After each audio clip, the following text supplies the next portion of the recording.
estructura secundaria, nos dedicaremos brevemente a ver aquella estructura secundaria que se forma de manera atípica, también llamada estructura secundaria anómala.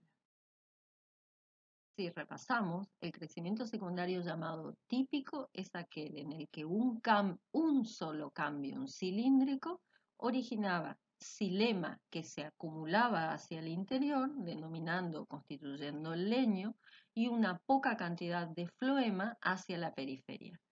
Otro meristema lateral o secundario es el felógeno, encargado de producir los tejidos denominados peridermis. Los tejidos viejos del del floema no funcional y las viejas peridermis se descartan de la planta, denominándose a esta estructura protectora ritidoma. Ahora, cuando esta estructura secundaria no se respeta en algunas especies, estamos en presencia de la estructura secundaria llamada atípica o anómala. Las variaciones son muy grandes y solo las dedicaremos aquí a ver brevemente.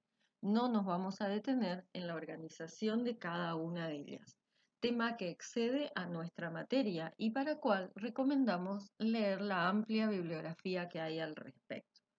Este crecimiento secundario atípico o anómalo es el que predomina en las plantas leñosas trepadoras, comúnmente llamadas lianas. Una de las variantes que tenemos en el género Aristoloquia es que tengamos un cambium normal, es decir, un anillo continuo de cambium, pero que su crecimiento sea desparejo. Por ejemplo, en Aristoloquia, el cambium en determinadas zonas solo forma células parenquimáticas hacia el interior, por lo cual el tallo, el leño formando por el xilema, que es lo que estamos deteniéndonos a estudiar, está fraccionado en áreas separadas por anchas bandas de parénquima.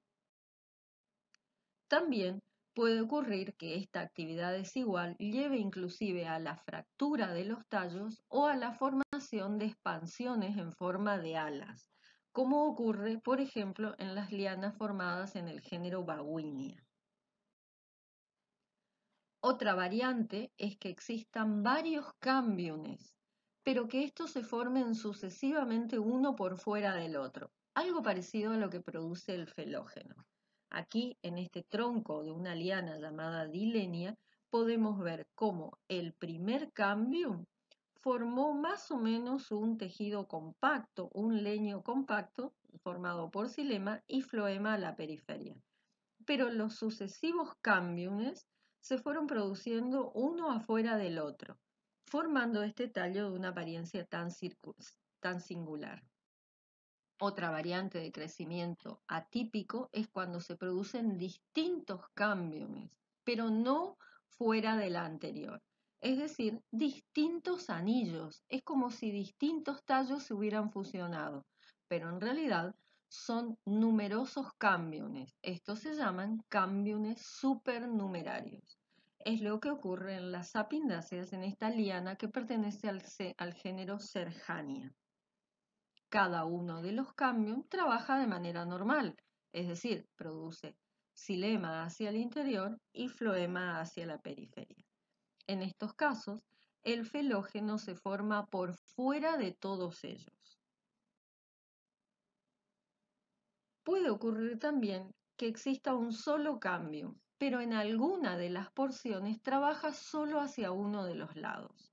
Esto ocurre en las lianas del género Macfadiena, que normalmente tienen un cambio que en 4 lugares en particular, que estamos viendo aquí en la fotografía, produce muy poca cantidad de xilema y mucho floema. Es decir, el leño queda con 4 hendiduras. ¿Sí? A medida que avanza el crecimiento, normalmente se producen otras 4, y es decir, que se va reproduciendo 4, 8 o 16 de estas hendiduras.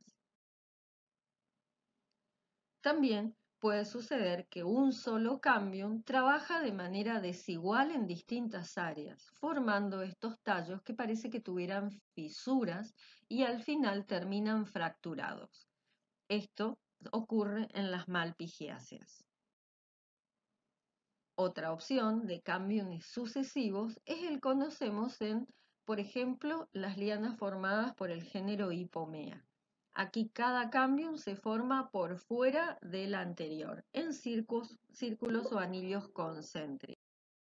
Un ejemplo muy argentino podríamos decir que es el ombú, Phytolacca dioica. Para mucha gente lo considera que es un arbusto, no un árbol, lo cual es un concepto totalmente incorrecto. Este árbol forma cámbiumes, que son sucesivos, es decir, cada anillo de cámbium produce xilema hacia el interior y floema, solo que trabaja por un corto periodo de tiempo. Y luego un nuevo cámbium se forma en la periferia, obviamente a partir de células vivas, que normalmente son las del parénquima floemático, y así se van produciendo distintos y sucesivos anillos concéntricos de cámbium. En algunas monocotiledonias, como por ejemplo el ágave, dracena, cordyline o yuca, puede existir un crecimiento secundario atípico o anómalo que le permite alcanzar cierta altura. Aquí se produce un cambium, pero este cambium va a formar hacia el interior acecilios concéntricos y parénquima, que está entre ellos, es decir, un tejido conjuntivo. Hacia la periferia va a fabricar solamente parénquima cortical. Recordemos que las monocotiledonias tenían una estela denominada tactoestela, formada por acecilios en varios ciclos o anillos. En el caso del córtex formado en estas plantas, continúa el diseño anterior, es decir, el córtex continúa formando acecillos. En el caso de estas plantas, los acecillos son concéntricos pericilemáticos. También, a partir de la periferia del córtex, se forma un felógeno que va a producir un suber que protege al tallo de estas plantas.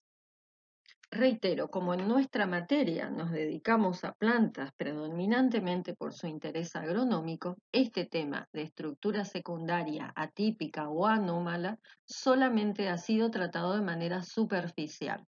Recomendamos a aquel que quiera avanzar en esta anatomía tan hermosa y particular, dirigirse a la bibliografía específica que encuentran en nuestros sitios web.